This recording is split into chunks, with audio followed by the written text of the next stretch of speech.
guys, welcome back. Beautifully Belly here with another video. Good afternoon. It's 12:35. I already got my morning stuff out the way. You know, wiping stuff down, doing the dishwasher. Actually, it's on now. Y'all probably can hear it. I'm waiting for it to stop. My kids wanted cream of wheat this morning. I made them that. My husband said no to the oatmeal. That's okay, that's okay, that's okay. I'll feed you another way. He'll probably have pizza for lunch, homemade pizza. Yeah, I'm just chilling today. My husband and I, we did record a video this morning before I got ready and changed and stuff. So I'm all showered, all that good stuff. Yeah, I was watching the Chicago Bulls game last night. For those who don't know, I'm a diehard Chicago Bulls fan. Always been, always will be, right? So I usually don't watch preseason, so I haven't had a chance to see LeBron and his son play together this season yet.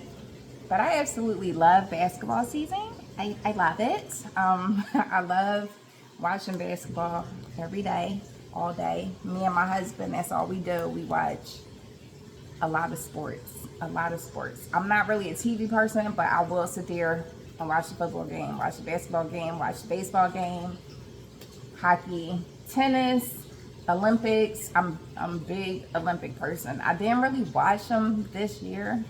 I watched a little bit of it, but I couldn't see the stuff that I wanted to see. But yeah, I watched the Chicago Bulls game last night, and my husband was praying to God that my team would lose, but they didn't. They beat the Cavaliers, yes. We had so many changes to our team. I'm so freaking mad. We traded so many people. DeRozan, we should not have traded him. We needed him. And that's why we haven't been able to get back on track, because every time we get, we had Derrick Rose, we had so many people, and it was just okay, take that one person and build a team around them, right? But no, not with the Chicago Bulls. They like trading people. Some of the people they traded, I didn't even know. If you want to trade somebody, trade Ball, please. He's been hurt for freaking forever. Could you trade him? They was talking about Levine wanted to be traded. Then I saw an article on it yesterday saying no, he don't want to be traded. We still got Ayo, A-Y-O. I don't know how to pronounce his name. We have him. Caruso is going. We still got Vucevic, which is good. Hammond is going. We have a lot of people that's gone. And it was we didn't do bad last year. But I think our projection for this year is only 27 games. They only are predicting that we're going to win 27 games out of the whole season. I hope that's not true. But if it is, it don't matter. Because this Chicago Bulls fan is still going to be there next year. And the year after that, and so on, so on, so on. So, I get really invested in these games. I didn't even talk about the 49ers game because we lost 2 weeks in a row to freaking field goals. Yeah, so that's enough sports talk. Yeah, but so the Chicago game, I was on my Ancestry DNA yesterday, and it's so funny because I read this article about 23andMe. They're Ancestry DNA, and it was saying that, they're going bankrupt, whatever the case may be. What should you do as far as your genetic data is concerned? And they were saying that I think you can request it to be destroyed, but when I initially submitted my DNA to Ancestry DNA, I didn't even take that into consideration as to what would happen with my DNA if something was to happen to the company. But if I really want to be technical about it, I'm not going to say it doesn't matter, but the country know who I am because I enlisted in the service. So they have my DNA, my fingerprints, everything, dental records, this, that, and blah, blah, blah. So I just thought it was really interesting. I had took my test years ago, maybe like 5 or 6 years ago. I took a test, my husband took a test, and they're always like updating stuff on there. So now they got like traits, and it's so funny because I remember my mom would say, "You just like your dad, you just like your dad," and it shows on my ancestry DNA that I'm 50% my dad and I'm 50% my mom, which doesn't surprise me. But yeah, I'm a 50-50 baby. And one of my traits that they discover is that, and my husband, I always been telling him this, but he don't listen. But now the DNA, it doesn't lie, right? So my traits was, I love sports.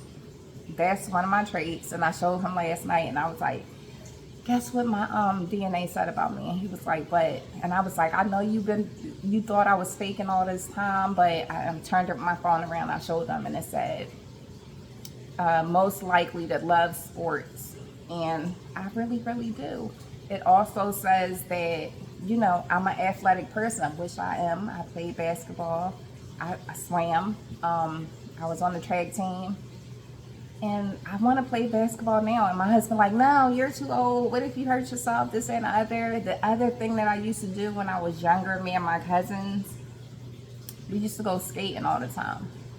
And I love roller skating. I really, really do. I haven't done it in a long time, but I feel like it's almost like riding a bike, right? I don't know.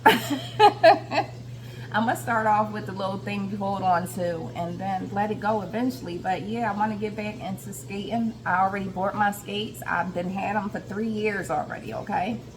I did put them on 2 times in the house, and my family was laughing at me because my balance is not that good. Which is so funny because my traits also said that I would have not so good balance. And that's true.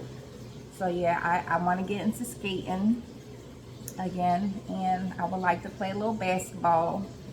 And my other thing that I've been working on for, I would say,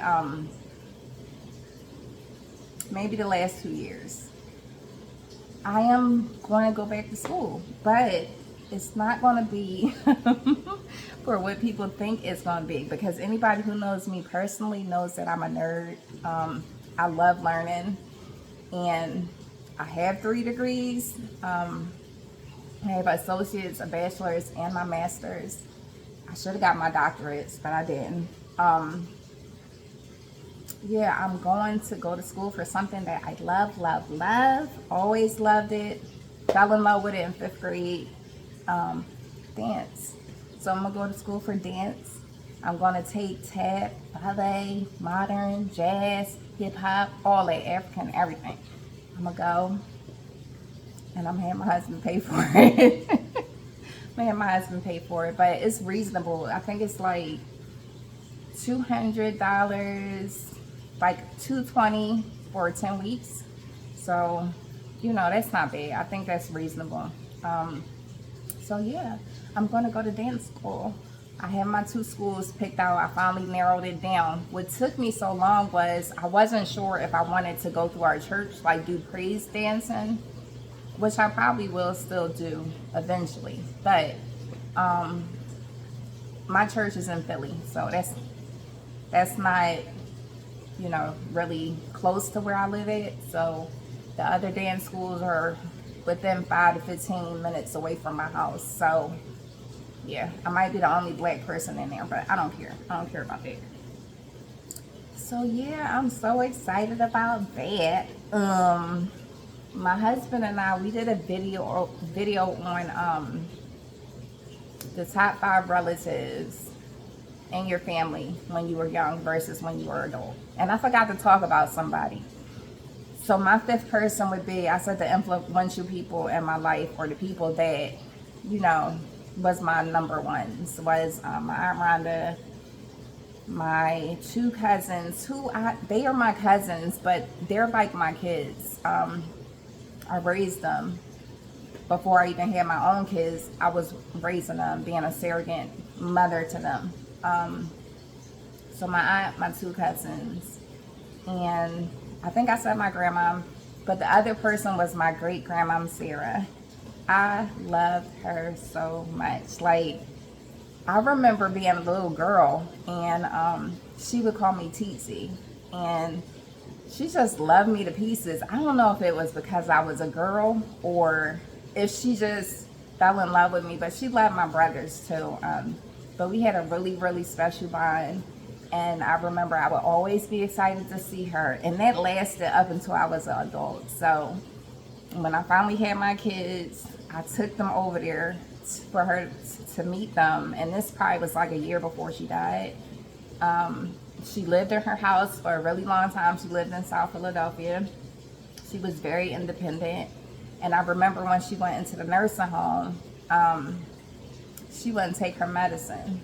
So I was already going to see her in the nursing home in between my college classes. So I would like schedule my classes 1 in the morning, maybe a 3-hour break in between so I can go see my great grandma, which her nursing home wasn't that far from my college. So boom, that made it easy. And then I could go back to school and see her. I could go back to school after I was finished seeing her. So I remember she was in the nursing home, and she wasn't in there long. She was probably in there, I would say 1 to 3 months. And she wouldn't take her medicine.